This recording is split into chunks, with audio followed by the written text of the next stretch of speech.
If you're looking for a way to elevate your laundry area but you're on a budget, then this is your sign to run to the Home Depot. I first started with the wooden round. I removed the sticker, then sanded both sides with my orbital sander. Then I used a fabric measuring tape to measure the circumference. We'll need that measurement for later. Then I stained it with an oil-based stain in the color Early American. Next, I removed the wires that were wrapped around the wire cloth with my wire cutters. Then I had to trim about 4 inches of the wire cloth to make it a little more than the circumference of the wooden round. I used my needle nose pliers to bend back any wires that were sharp before moving on. Next, I took the wire cloth out to my yard and unrolled it as best I could, then hammered in a few stakes along the cloth to keep it rolled out and in place. Then I spray painted both sides with 2 coats of a paint and primer combo, then allowed it to dry overnight. Once everything was dry, I placed the wooden round on a table, then wrapped the wire cloth around it. To secure the 2 ends of the wire cloth, I cut small pieces of the small gauge wire that were wrapped around the cloth. I cut 3-inch pieces, then fed them through both ends of the wire cloth and twisted them really well with my needle nose pliers. Then I picked a square and used my wire cutters to clip the bottom of the squares on either side. I pulled down that square and secured it to the bottom of the wood with a self-tapping screw. I continued to do this all the way around the bottom of the wooden round. I also screwed on 4 casters that I found on Amazon to the bottom of the wooden round.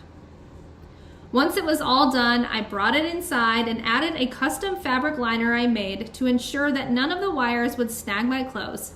And that's it. Now I have a rolling laundry basket that not only looks high-end, but fits an entire load of laundry and fits perfectly in my laundry room. I hope this tutorial inspires you to create your very own inexpensive laundry basket. You can use any size or shape basket from the thrift or dollar store, or you may even have one lying around at home. Start by grabbing a stool and adding casters to the legs. The casters can be attached with screws, epoxy, or heavy-duty double-stick tape. Turn the stool over and apply Velcro tape to either side. Use a ruler to ensure that the tape is evenly spaced on both ends. Attach the other strips of Velcro tape so that they line up with the tape on the stool. Flip the basket over and place it on the stool. Your cart is now ready to use to gather loose toys, folded laundry, and more. I'm not a fan of doing laundry, and when it comes to folding clean clothing, there's not enough room in my laundry room. But now I found a plan to make a Murphy table, and I knew that's what I needed. I began by cutting 1 by 12-inch pine to make the storage cabinet. I made the outside box first. I used a Craig jig to make pocket holes to join my pieces together. This, along with wood glue, would keep everything in place. I measured for my shelves, marking and cutting them to fit, and screwed them in place. Now that the cabinet was made, it was time to make the table. I used 1/2-inch MDF, which I measured and cut to size. I attached a piece of 1 by 2 to the bottom of the MDF with glue and brads. I also made the legs for the table out of 1 by 2s. I painted the entire cabinet gray using paint from another project. For the back of the table, I used chalkboard paint and applied 2 coats. When it was dry, I flipped the table over and applied wallpaper to the other side. This would be my tabletop. To attach the table to the cabinet, I used a piano hinge. I screwed it to the wallpaper side of the tabletop and the bottom front of the cabinet. I used another hinge and attached it to the top of the blackboard side and to the top of the legs. For the back of the cabinet, I attached a 1/4-inch piece of plywood. The cabinet was very heavy, so I used a French cleat as my hanger. There are 2 pieces, and one screws into the back of the cabinet, and then one screwed into the wall. Where I wanted to place the cabinet, there were no studs available, so I drilled holes and put in plastic anchors.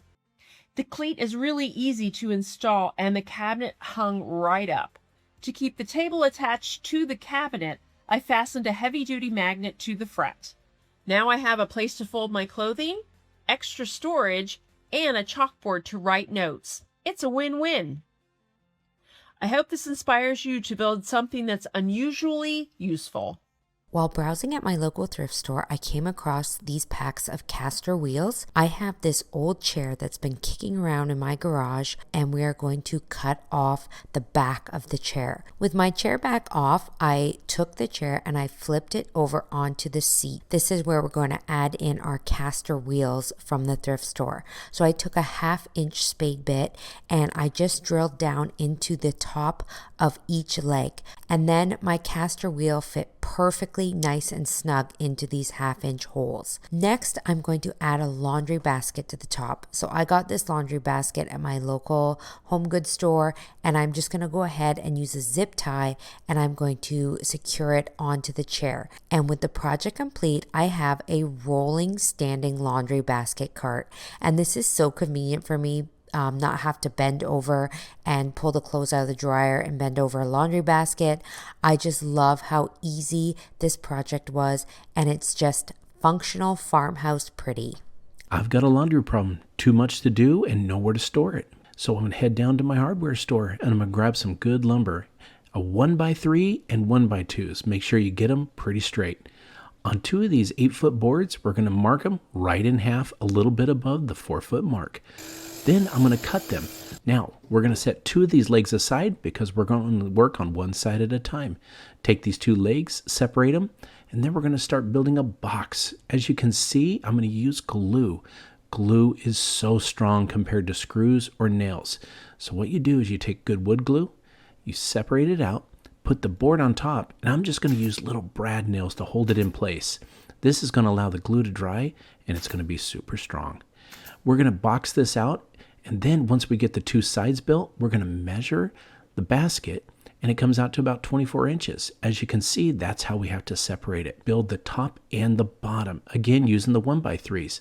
Just use these, and this could be a one-person job if you use a clamp to hold it in place on one side.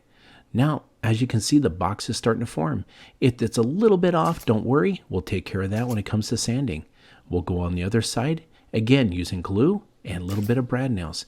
Now it's time to build the top. Again, using 1x3s on the top, I'm going to do 5 of these. Again, as you can see, I got glue. Now it's time to build the racks and the sliders that the baskets will go on. I'm going to put some glue down again along the sides as I measure it out for 3 baskets, all equal sizes up and down. This one doesn't use a 1x3, uses a 1x2. We'll put this in place again with glue and using the brad nails to hold it in place. See that little bevel I put on the side? That's so it doesn't catch the basket. Here's the top.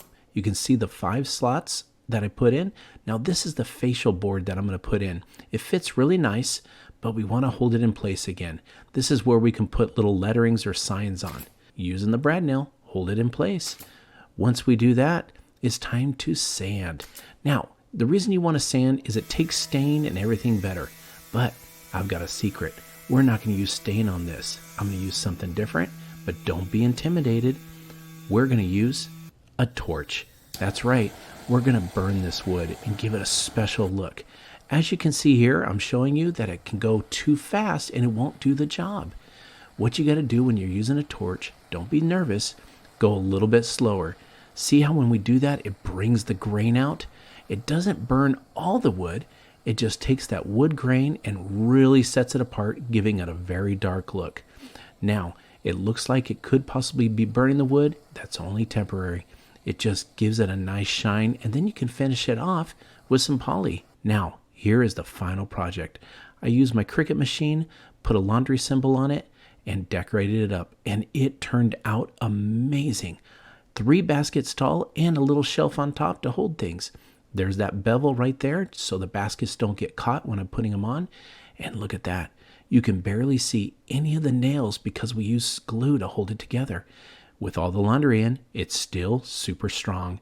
And it slides in and out with ease. It's great for the family, and they absolutely loved it. Laundry time now doesn't have to be a chore. I hope this inspired you to build your own DIY laundry basket rack. Thank you for watching Home Talk, and we'll see you next time.